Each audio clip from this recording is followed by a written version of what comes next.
Yeah, yo, dreaming. That's right, people. Monkey FD. Call me Monkey FD in the house. The Pirate King himself. And this is my review, my first review for the Gods of Anime channel. And this review is going to be about Psycho-Pass, the anime Psycho-Pass. I watched all 22 episodes the other day. Had my little marathon going. And yeah, this is my first review of any anime ever. So this is new territory for the great old Kami. Just, let's start with the story, I guess. The story is basically about, it's part of that, cyberpunk type of, subgenre. And it's in like a dystopia, near future world, where basically in the near future, I think 2113 to be exact, they have this system of computer. Society is run by a computerized system called the Sibyl, I think Sibyl system, I think it's called. I don't know if I'm pronouncing it right, but I think the Sibyl system. And basically that system could determine individuals, their psychological state, their personality, their emotions, and basically even calculate whether they're what they call their criminal coefficient. Basically, it determines if you can be a potential criminal. Yeah, so that's the type of world we're talking about. And anyway, and Psycho-Pass, the way this all plays into Psycho-Pass, the anime, is law enforcement is changed by this, So in this world, they basically, instead of arresting criminals, well, they arrest criminals too, but instead of just arresting criminals, they're arresting people who can be potential criminals. So they take it to a whole new level, okay, in this world. So it's crazy. So Psycho-Pass is basically like a CSI type of show. The main character in the show is called Akane, and I guess the supporting character, or the main supporting character, would be Shinya Kogami. I think that's his name. So yeah,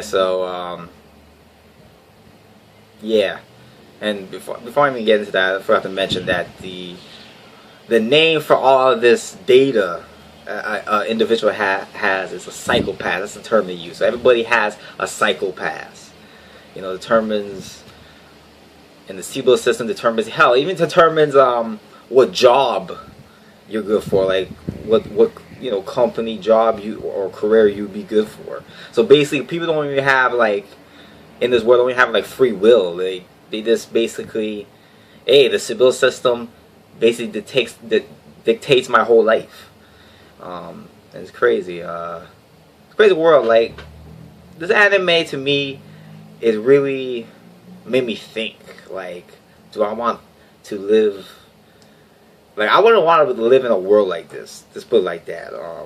That's what I gotta say. This anime kind of made me think like that. Think about this type of world we're living in. It's like, because you know what they do, like they incarcerate the latent criminals, the potential criminals, and basically they have to go to like rehab. Even people in law enforcement, their psychopaths gets clouded. Like, they could be potential criminals too. And because of that, they have like two positions in law enforcement. Like, they have what is called the enforcers. Those are dudes who have their criminal coefficients is pretty high.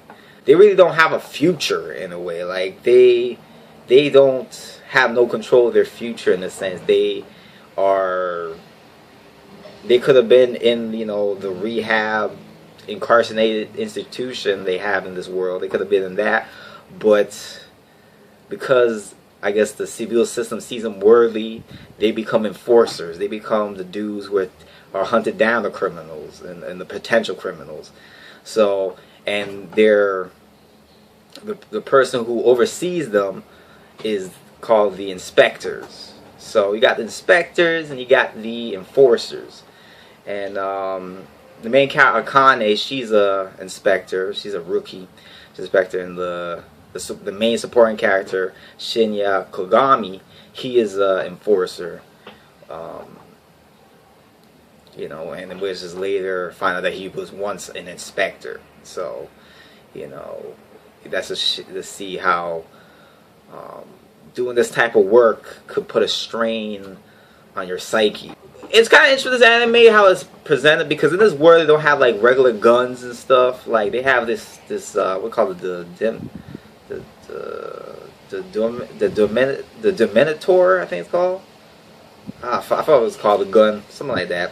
And basically the gun is basically it scans any individual. It tells you their crime coefficient and all that stuff. So how it works, if your crime coefficient is like between 100 and 300, you know, you're all right. You know, you're a latent criminal, but the gun when it shoots you, it will just, you know, stun you, knock you out, type of shit. But oh my god, if your crime coefficient rate is over 300, motherfucker, you a dead duck. Okay, you dead. Okay, there's no going to prison, locking you up, none of that. Okay, it's you gonna be exploded. Okay, I mean this gun, this don't shoot you like a regular like bullet between the leg, you know, in the leg, bullet in the arm, none of that. Yo, this thing explodes your motherfucking ass. You pop like a balloon. Like, you pop like a balloon when you get fired by that shit. I'm like, god damn. When I saw like, I think it was the first, second episode, I forgot when it was the first episode when they took it. Yo, they popped this dude's arm, boy. I mean, shit. It's crazy, man. This anime is crazy. It's insane. You know, it's CSI type of stuff. People getting exploded. People doing some serial killer crime stuff. But you know, as these CSI type of cop and robbers type animes, there's, you know, that main villain, just like how, you know, you have Sherlock Holmes and Professor Moriarty. There's the type of Moriarty character in this Psychopaths, and that goes to, what's his name, Shango Makishima. I think I pronounced his name, yo, Shango. And this motherfucker, he's a type of dude who, the way the main supporting character put it, Kogami, Shinya Kogami, how he put it, he describes it as the worst criminal after the foundation of the civil system. Okay, so this motherfucker's some serious, he is some serious shit, okay? And I'm not gonna really spoil to the viewers why he's so dangerous. I'll make you watch and find out yourself. He's a cool ass criminal, like villain type character. Him and his rivalry between his main supporting character is this badass. Look, this anime was good anime. It's good anime. I enjoyed it. It's a little bit tricky to follow in a bit. It's kind of like because I have a lot of metaphors and a lot of you know, quotes from like famous philosophers and from famous philosophical books and stuff like that. You know, they have all that stuff in there. So it's kind of like you have to really like take your time and kind of grasp what's going on. There's a lot of, you know, just talking and stuff in there. So it's not, there's action and stuff, but there's talking too. So it's not just a whole, you know, boom boom boom thing in there. You know, there's talking too, you know, and, you know, character development and all that stuff going on. But, you know, let me talk about the other supporting characters.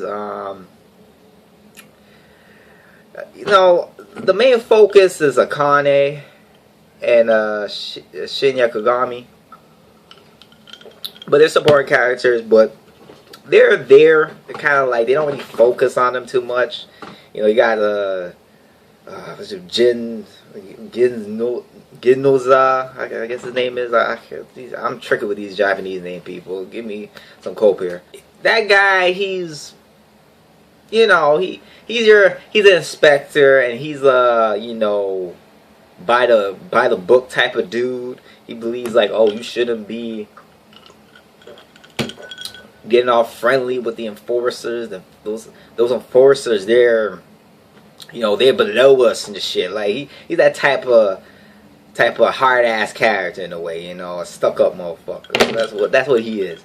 You know, Akane, the main character, the main protagonist, she new rookie inspector. She doesn't really believe in that. She believes that she has to work with the enforcers. They're like her co-workers, you know. They're her team, you know what I'm saying? So that's how she believes. So, you know, there's kind of conflict between what the two inspectors believe and how they should run their job. And, you know, the other enforcers, there's Shusi Kaguri. This dude, man, he's a funny character because you learn in the anime that he's been a latent criminal since he was 5. Like, you know, it's funny because, you know, there's some kids you look. I don't know about you guys, but I seen some. I remember back in my elementary days and stuff like that, and you see some kids, and you know, you look at that motherfucker, and you're like, this motherfucker will be a criminal. So I find it kind of funny how they have a character who's been a latent criminal since he was 5.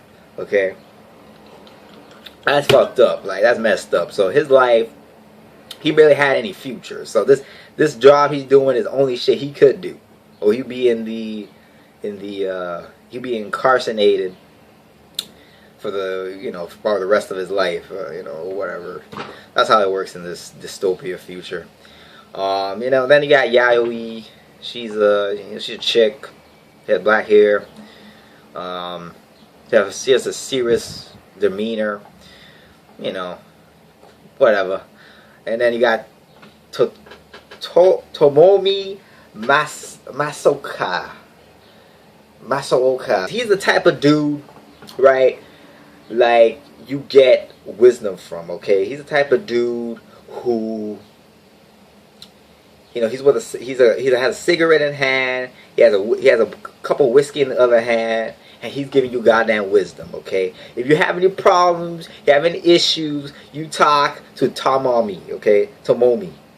You talk to that dude, because he lays down the wisdoms, and he probably most likely will solve your issues, whatever issue you have. So he's the type of guy who breaks the ice inside the anime. The animation really nice in the anime.